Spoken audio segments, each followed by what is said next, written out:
কোটি কোটি নগদ টাকা, দামি ঘড়ি, অডি, মার্সিডিজ, 1.5 কেজি সোনা। আইপিএস অফিসারের বাড়ি থেকে প্রায় 5 কোটি টাকা উদ্ধার। ঘুষ মামলায় সিবিআই তদন্তে পাঞ্জাব পুলিশের ডিআইজির সংশ্লিষ্টতা অনুসন্ধান। ঘুষ চাওয়ার অভিযোগকে কেন্দ্র করে তদন্তের সূত্রপাত।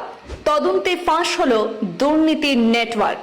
তদন্তের সূত্র ধরে পাঞ্জাবের রূপা রেঞ্জের ডিআইজির বাড়িতে সিবিআই অভিযান।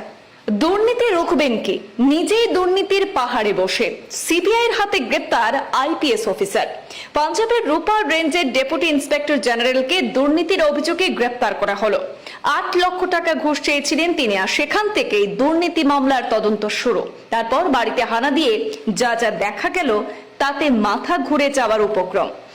পাঞ্জাবের আইপিএস অফিসারের বাড়ি থেকে উদ্ধার হয়েছে নগদ প্রায় 5 কোটি টাকা, বিপুল পরিমাণে সোনার গহনা, দামি ঘড়ি থেকে শুরু করে লাক্সারি গাড়ি।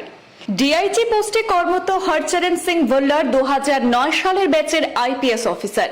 এক ব্যবসায়ীর বিরুদ্ধে একটি ক্রিমিনাল কেস চলছিল, আর সেই মামলা ধামাচাপা দিতে 8 লক্ষ টাকা ঘুষ চেয়েছিলেন। সিবিআই ওই আইপিএস অফিসার এবং কৃষ্ণা নামে একজনকে গ্রেপ্তার করে, যে এই ধরনের কাজে মিডলম্যানের কাজ করত। মাসে মাসে কিস্তিতে টাকা নিতেন আইপিএস অফিসার। আকাশ বাট্টে নামের ওই ব্যবসায়ীকে ডিআইজি বলেছিলেন যে প্রথমেই নাকি 8 লক্ষ টাকা তাকে দিতে হবে এবং পরে মাসে মাসে কিস্তিতে আরো টাকা না দিলে মামলায় ফাঁসিয়ে দেবেন। লিখিত অভিযোগ জানানোর পর সিবিআই তদন্ত শুরু করে। চণ্ডীগড়ের সেক্টর 21-এ ফাঁদ পাতে সিবিআই। 8 লক্ষ টাকা নেওয়ার সময় হাতে নাতে কৃষ্ণাকে গ্রেপ্তার করা হয়। এরপরে সিবিআই টিম ডিআইজি ভুল্লারের মোহালির অফিসে পৌঁছায় এবং তাকে গ্রেপ্তার করে। মোহালির, রূপার এবং চণ্ডীগড়ে তার বাড়িতে তল্লাশি চালিয়ে সিবিআই 5 কোটি টাকা নগদ বাজেয়াপ্ত করেছে। এছাড়া 1.5 কিলো সোনার গহনা, মার্সিডিজ এবং অডি গাড়ি, 22টি দামি ঘড়ি, 40 লিটার বিদেশি মদ, শটগান, পিস্তল, রিভলভার, এয়ারগান, অস্ত্র উদ্ধার করা হয়েছে। মিডলম্যান কৃষ্ণার বাড়ি থেকে নগদ 21 লক্ষ টাকা উদ্ধার করা হয়।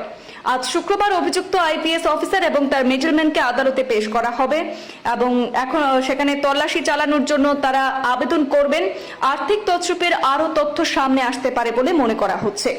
2009 ব্যাচের আইপিএস অফিসার পাতিয়ালা রেঞ্জে ডিআইজি পদে ছিলেন। এছাড়া মোহালি, সাঙ্গুর, খান্না, হোশিয়ারপুর, ফতেহগড় সাহিব এবং গুরদাসপুরের ভিজিল্যান্স ব্যুরোর জয়েন্ট ডিরেক্টরও ছিলেন তিনি। 2021 সালে শিরোমণি অকালি দলের নেতা বিক্রম সিং মাঝি তার বিরুদ্ধে মাদক পাচার মামলার তদন্তে নেতৃত্ব দিয়েছিলেন এই অভিযুক্ত ডিআইজি পদবীর আইপিএস অফিসার ভুল্লার।